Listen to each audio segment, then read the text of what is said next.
Oh, okay, I can start. Hello, everyone. I'm glad to be here. Let's talk about open source, of course, because open source is amazing, right? It's impossible to don't think about open source these days. I mean, take a look in the products. I mean, even GraalVM is open source these days.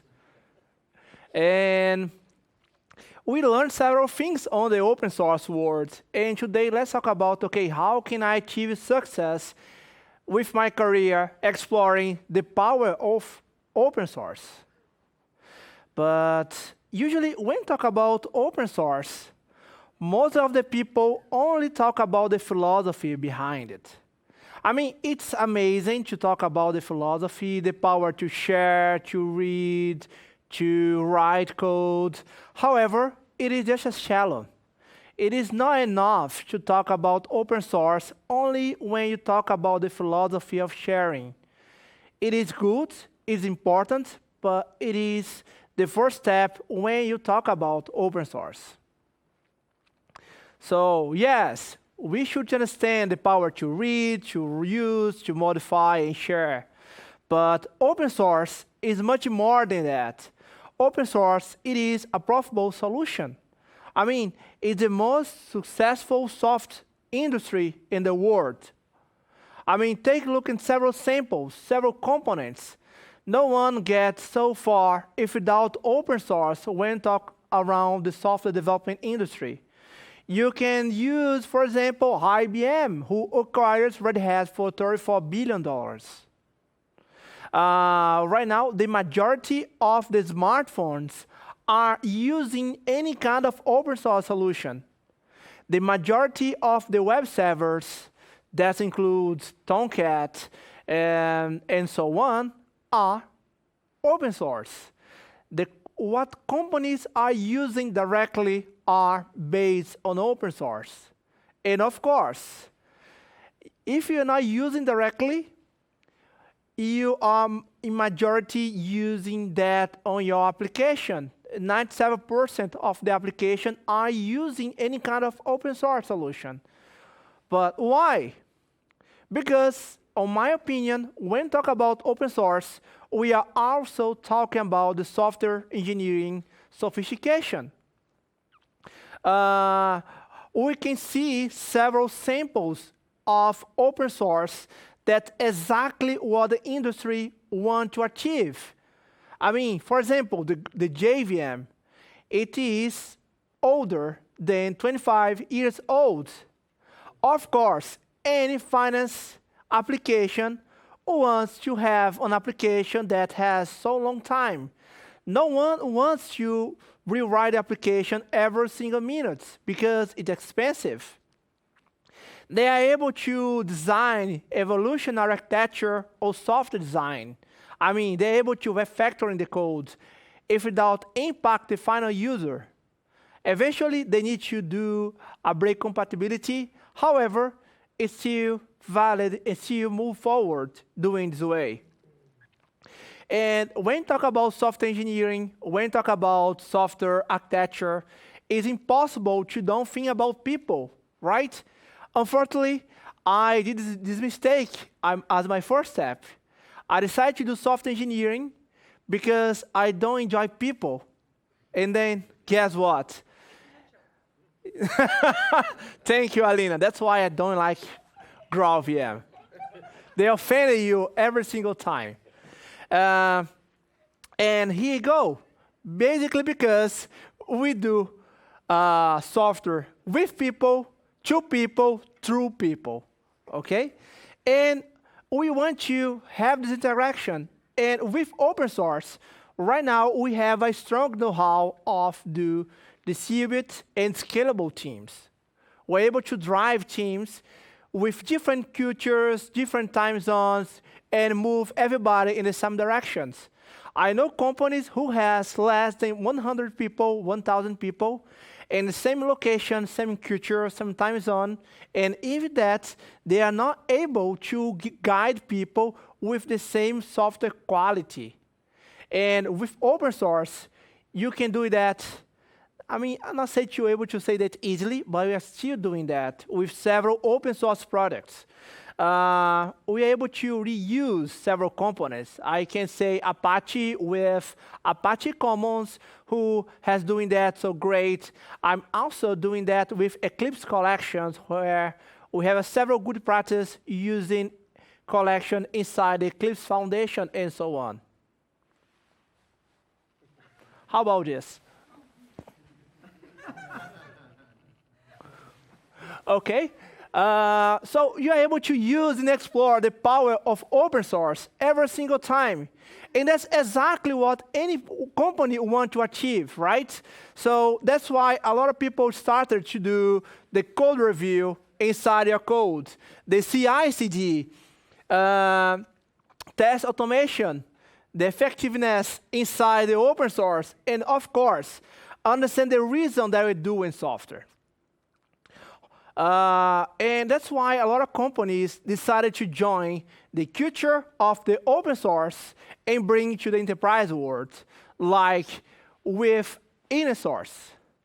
With InnerSource, both have the same idea or the same goal, to achieve high quality code, to break down the silos of knowledge, to be effective in code reuse, and of course, a strong collaboration. And I have culture that right now we have on the InnerSource Common over 500 use cases where companies try to use the open source methodology to achieve success inside your organization. So hopefully I explained to you that open source is much more than philosophy. It is an open source, it's an industry around software development. And say that, let's talk about the people who worked on the open source world, because how can they do it very well? The previous presentation mentioned about the credibility and influence that we can achieve using and exploring the open source world. And being an open source engineer is about be effective, to take more opportunities in your market, and have more influence. I usually talk when you can, or you become open source solution or open source engineer, you have the power to choose your job instead of the opposite. And based on that, being open source and achieve the best jobs that you can achieve, you can have several steps. My step number one, as advice, that I saw a lot of people doing the same mistake, is understand the reason they're doing any kind of thing. I mean, in the open source world, before you create a project inside Eclipse Foundation, Apache Foundation, you need to describe the reason that you're doing that.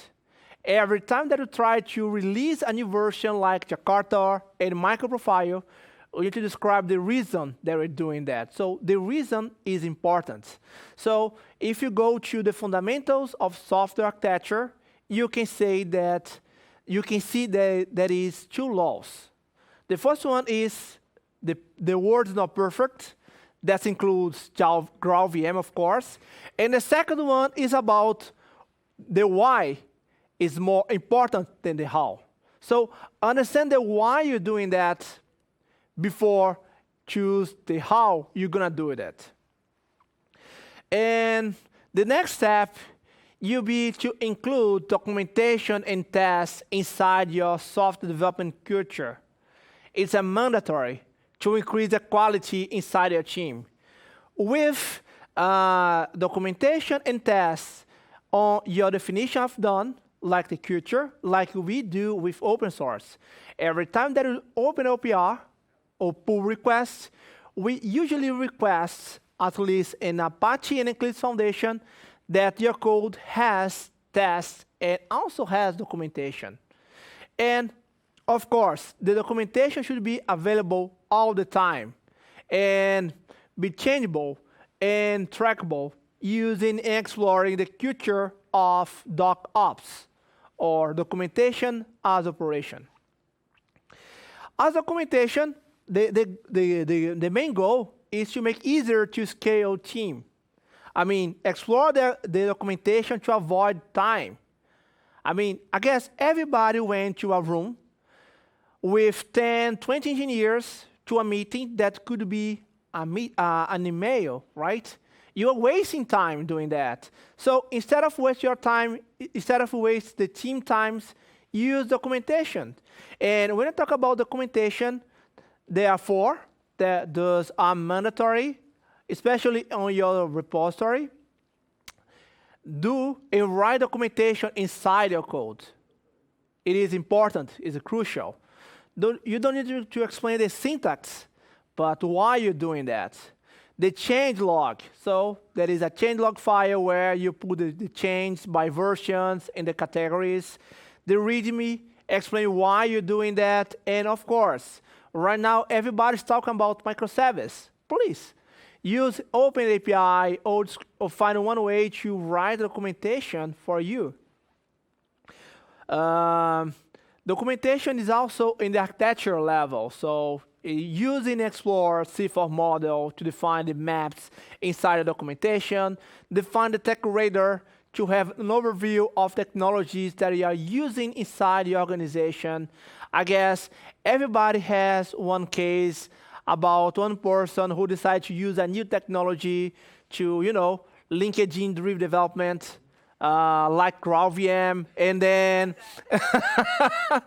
and then he learned, and then he left the organization, and nobody knew the knowledge, and everybody's in trouble because of that, right? So with the tech radar, you are able to avoid that. You are able to mapping the technologies behind your organization. ADR, architecture and decision record. Every open source has your own definition of ADR. For example, in Java, we do have the JAPs. But the idea is to try to metrify the decisions by trade-offs. Okay, what's the proposal or the advantage of that solution? And then everybody will vote for yes or no, and then you can move forward. Those are very, very important and crucial to any kind of software. Documentation matters, okay? Go deep on the culture inside documentation and tests, test coverage. So have ways to put metrics inside your code. And of course, if you only put the test coverage, it is not enough because there are several pitfalls inside the test coverage. All you can do is combine it with mutation tests. The main idea of the mutation test is to check if the test is true or not. They will check, they will try to break it. If it's not, you fail. I mean, every time that I run these mutation tests inside my organization, I could see like the half of the tests need to be refactored because it's not testing anything, it's just making green the test coverage. So combine. And the last one, understand that, okay, you need to use and explore a lot of unit tests that we do with test container, JUnit Jupyter, AssessJ, and so on. However, think also in the service integration between them, and finally the UI test. So, of course, unit tests has more isolation, so you can explore more, you can focus on the business, and it's cheaper to do it. However, it's not enough, so do with more integrations. And I know it's more expensive, but worth to try. And the last one for today is the communication. Every time that we need to do open source, we also need to communicate. Writing articles, writing blogs, doing presentations. It is important for you to propose your idea. I mean, a lot of people saying that for me that, oh, Otavio, you need to do a presentation only for the open source, but it's not true. Because I need to discuss proposal inside my organization. In my organization is the finance one. And I need to discuss with executives to propose new ideas. I mean, new technology that's coming. And I need to understand the storytelling, how to tell, how to achieve the success, and how to have what I have on my mind measurable and put that outside to make sure that everybody is on the same page. So the knowledge, the communication skill is important, is crucial to us as experts. I guess everybody know the term staff plus engineer, right? I mean, the staff engineer, the principal engineer, the senior engineer, fellow engineer, and those also need to communicate with the C-level. Indeed, those are C-level inside the organization, and they need to drive the organization to the same direction. And the last one is, every time that we do code, it must be to make it simpler. You can explore design partners and so on. However, pay attention that your goal supposed to be to reach the ultimate stage of sophistication.